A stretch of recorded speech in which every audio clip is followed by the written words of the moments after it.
Well, as reel mowing becomes a little bit more popular and more people are getting interested in doing it, I thought I would take a few minutes and just share my experience reel mowing my front yard over the last couple of years now, what I've liked and what I've learned, and how much I'm into this.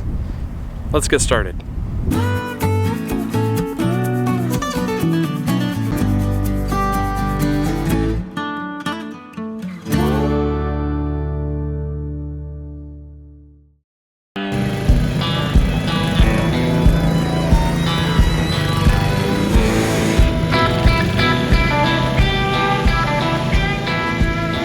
Now, the first thing I'll talk about is cost.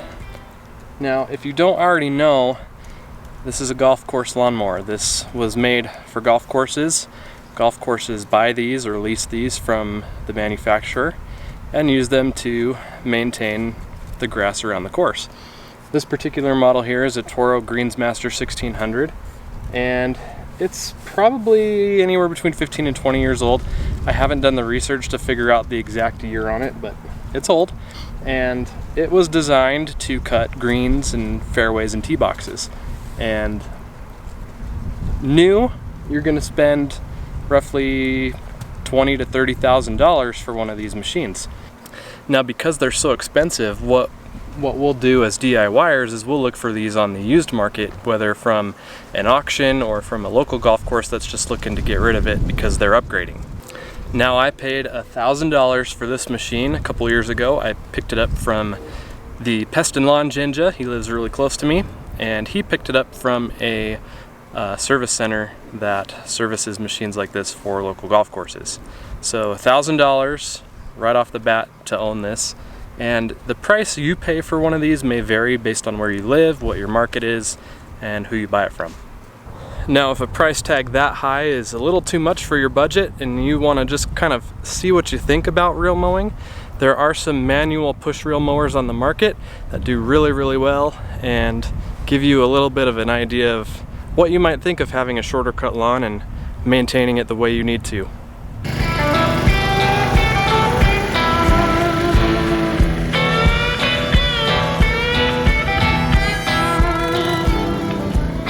Now, as far as maintenance is concerned, I got really lucky with this.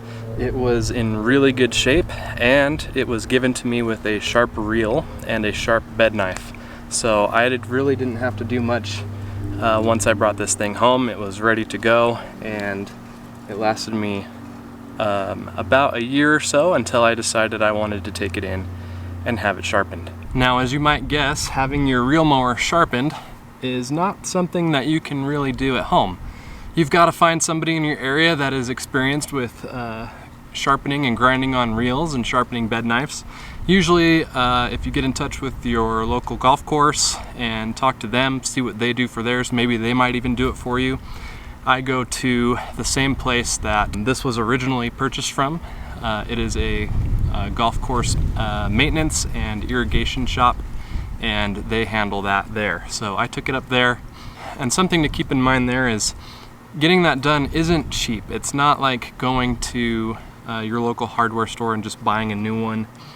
It does take some skill and it takes some labor, and I believe I paid around $125 to have a fresh grind put on the reel and to have the bed knife sharpened. Sometimes the bed knife needs to be replaced. Those cost $25 to $30 depending on where you get them from.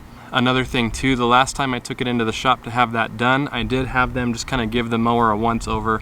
Since it was the first time I had it in for maintenance, have them check everything else out, grease it up. They did replace a couple of belts on the machine, and that added to the cost as well. And then shortly after that, another belt actually broke on the mower, and lucky for me, that was something that I could source the part for and replace myself and save a little bit of money in the process. So the belt itself in that case was about $20, and it took me maybe 10 or 15 minutes to pull the old belt off and put the new one on.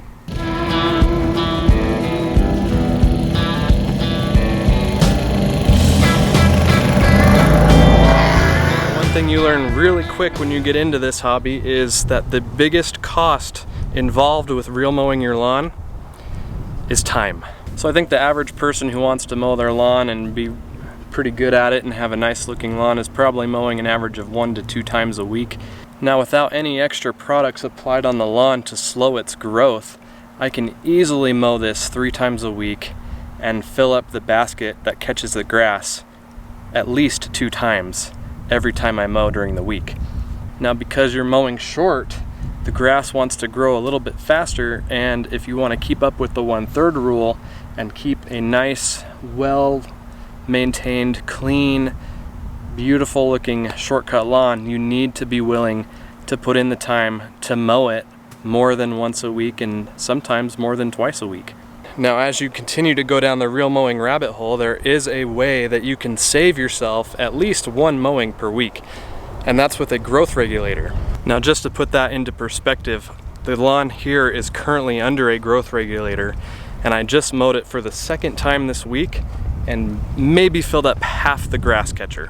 So that should kind of give you an idea of just how much slower the grass is growing in between mows. Now, plant growth regulator does add to the cost of real mowing your lawn because 1, it is an expensive product, 2, it comes in a large bottle, but the upside is that large bottle will last a really long time, and typically what people will do is they'll make friends with other people who real mow and split the cost of that product because it lasts so long. The application rate for T-Nex growth regulator is about 1/2 ounce per 1,000 square feet.